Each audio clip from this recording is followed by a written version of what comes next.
Nice scar, sweetheart. Husband do that to you? The trucker's laugh died when Sarah's hand stopped mid-pour, coffee frozen an inch from his cup. She touched the thin line running from her ear to her collarbone, the scar that ended her CIA career 8 years ago. No, she said quietly. A Chechen interrogator did. The diner went silent. But wait, Sarah's story isn't what you think it is. If you love discovering the extraordinary pasts of ordinary people, don't forget to subscribe right now. Hit that like button and tell us in the comments where you're watching from. We bring you inspiring new stories every single day. Now, let's dive into Sarah's real story. Why? Mile 89 truck stop sat forgotten on a lonely stretch of Interstate 40. This was where people going nowhere stopped to rest. The truckers called Sarah Chen the quiet Chinese girl. She'd worked here for 5 years, and nobody really knew anything about her. Sarah's studio apartment was above the diner, up a rusted metal staircase. Inside was just a bed, a table, and a single photograph on the windowsill. In the photo, 28-year-old Sarah smiled at her graduation ceremony in Langley. That woman didn't exist anymore. This morning at 2:30 a.m., as Sarah tied her apron, she noticed a white cargo van parked outside, engine running, plates covered, and most importantly, 2 men smoking inside while a small handprint pressed against the back window. A child's hand. Sarah's pulse didn't quicken. 8 years ago, this would have triggered adrenaline. Now there was only cold mechanical analysis. Threat assessment. 2 men visible, likely 1 to 2 more inside. Commercial human trafficking operation. Child victims, estimated 5 to 7. Armed, bulge on right man's waist. Exit route. 3 minutes to interstate. Sarah filled the coffee maker, started the dishwasher. Everything looked normal. But in the corner of her mind, a voice from her Langley training whispered, "You don't retire. You just wait." At 2:47 a.m., the first customer walked in. The man was in his 40s, broad-shouldered, with a tattoo of 3 lightning bolts on his neck. Cyrillic letters beneath. Volkov. Sarah's hand trembled reaching for the coffee pot. First time in 8 years. Volkov Bratva, Eastern Europe's most ruthless trafficking ring. Sarah's career-ending operation had collapsed one arm of this organization. She'd killed 3 of their men, blown up a warehouse, and disappeared without a trace. "Coffee?" Sarah asked, voice perfectly calm. The man studied her. His eyes scanned every inch of her face. Sarah kept her gaze low, shoulders slightly forward. Submissive posture, non-threatening. "Black," he grunted. "And one more thing." Sarah waited as she poured. "If you see anything strange tonight," the man leaned in, voice dropping. "Forget you saw it. Understand, sweetheart?" Sarah nodded, like a frightened waitress. But inside, the old Sarah, the old Agent Viper, was waking up. At 3:15 a.m., the van's back door opened. Sarah, washing dishes, saw everything in the glass reflection. 6 children, ages 8 to 12. Mouse tape, hands bound. 2 boys, 1 girl, and 3 more girls. All Latino, probably brought across the Mexican border. One child, the smallest girl, made eye contact with Sarah. There was such fear in those brown eyes that the last fragment of hope inside Sarah died. There was no such thing as retirement. Sarah removed her apron. From behind the coffee filters, she retrieved a knife she'd hidden for 5 years. 8-inch tactical blade, carbon fiber handle, the only souvenir from Langley. She looked at herself in the mirror. Her hair had grayed. Lines marked her face. But in her eyes, that old sharpness had returned. Plan. For men, 2 outside, 2 inside. 6 children mobile, but will slow things down. 1 vehicle must be disabled. Time window, 12 minutes before they reach interstate. Sarah pulled out her old Nokia phone. Only 1 number. It said emergency, do not use. A number she hadn't called in 8 years. Viper active. Mile 89. 6 packages. Volkov, 12 minutes. Send. Reply came in 30 seconds. 36 minutes out. Stay alive. 36 minutes. Sarah had 12. The math was simple. Failure. But Sarah Chen had never been good with numbers. She was good with impossibilities. Sarah slipped out the diner's back door. In the moonlight, she saw the van 20 meters away. One man smoking, another on his phone. Sarah moved through darkness. She may have served coffee for 8 years, but her body remembered everything. How to move silently, how to disappear in shadows, how to kill.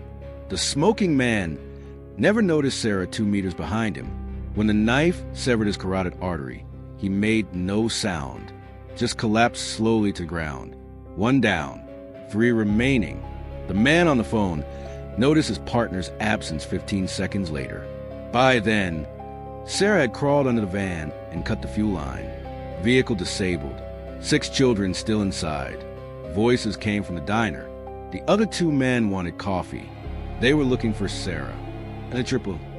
The Volkov man shouted, "Where are you, Chinese girl?" Sarah quietly opened the van's back door. 6 pairs of eyes looked at her.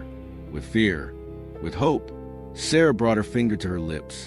"SHHHH, I'm here to rescue you, but you must be quiet." The smallest girl nodded. Tears streamed down her cheeks. Sarah began cutting their bonds with her knife. But then, the diner door opened. Time was up. "Who are you?" The Volkov man spotted Sarah at the back of the van. His hand went to his gun. Sarah didn't move. Knife still in hand. 6 children behind her. "I'm..." Sarah said slowly. "Someone you thought you'd killed." The man's face changed with shock. Then recognition. The scar. The eyes. "Viper," he whispered. "You're dead. We killed you in the North Caucasus." Sarah smiled. First time in 5 years. But this smile wasn't warm. It was a smile of something lethal. "You're dead," the man repeated, but this time his voice trembled. From inside the diner, the other 2 men burst out. 3 guns, won Sarah. Math was failure again. But Sarah Chen hadn't been fighting with coffee cups for 5 years. Every night in her room, she'd practiced the old movements. Muscle memory never dies. When the first man fired, Sarah was already gone. She rolled under the van, threw her knife, and it buried itself in the second man's throat. 2 down, 1 remaining. The Volkov man ran toward the children. Hostages. Classic tactic. But Sarah was faster. Years ago, she'd run the 100-meter course in 11.2 seconds. She'd aged but was still fast enough. When the man's hand reached for the little girl's arm, Sarah launched through the air and crashed into his shoulder. Both rolled to the ground. Fists, kicks, blood. Every dirty trick learned at Langley. But the man was bigger, stronger. He pinned Sarah on her back, hands wrapping around her throat. 8 years, the man hissed. 8 years we hunted you, Viper. And now here, in a trash diner, you'll die. Sarah's vision darkened. Oxygen cut off. Consciousness fading. But then, she heard a small voice. Let her go. The smallest girl had picked up Sarah's knife. 8 years old, holding a killer's weapon, but with a warrior's determination in her eyes. The man turned his head, laughed. His mistake. Sarah drove her knee into the man's groin. He groaned, grip loosened. Sarah broke free, took the knife from the girl, and in one motion, plunged it into the man's kidney region. 3 down, 0 remaining. It took 10 minutes to hear the sirens. Sarah carried the 6 children inside the diner, gave them water, wrapped them in blankets. The smallest girl clung to Sarah's hand, wouldn't let go. What's your name? Sarah asked in Spanish. Maria, the girl whispered. Are you an angel? Sarah smiled. No, sweetie, I'm just a very angry waitress. FBI vehicles arrived 36 minutes later, exactly as promised. The woman who stepped out was in her 50s, short gray hair, CIA badge. When she saw Sarah, she stopped. Damn, Viper, it really is you. Sarah nodded. Hello, Director Patterson. 8 years, Patterson said. 8 years we thought you were alive. But you never called, never came back. There was nothing left to come back to, Sarah replied quietly. Patterson examined the van. 3 bodies, the safe children. You did this alone? I was serving coffee. Things escalated. Patterson laughed, then grew serious. "We want you back, Sarah. There's a desk at Langley, your name on it, a plaque that says Agent Viper, retired, but maybe we can remove the retired part." Sarah looked at Maria. The girl still held her hand. The other children sat around Sarah, viewing her as their savior. "I need to think about it," Sarah said. Patterson nodded.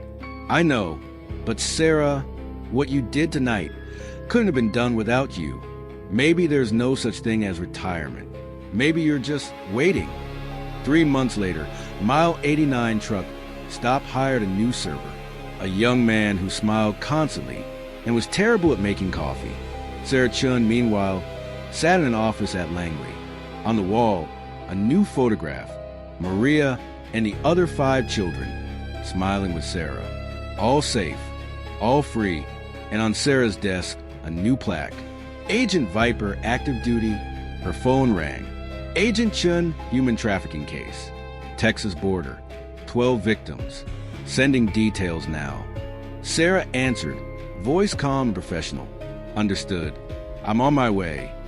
Her apron was now tactical gear. Her coffee cup was now tactical equipment.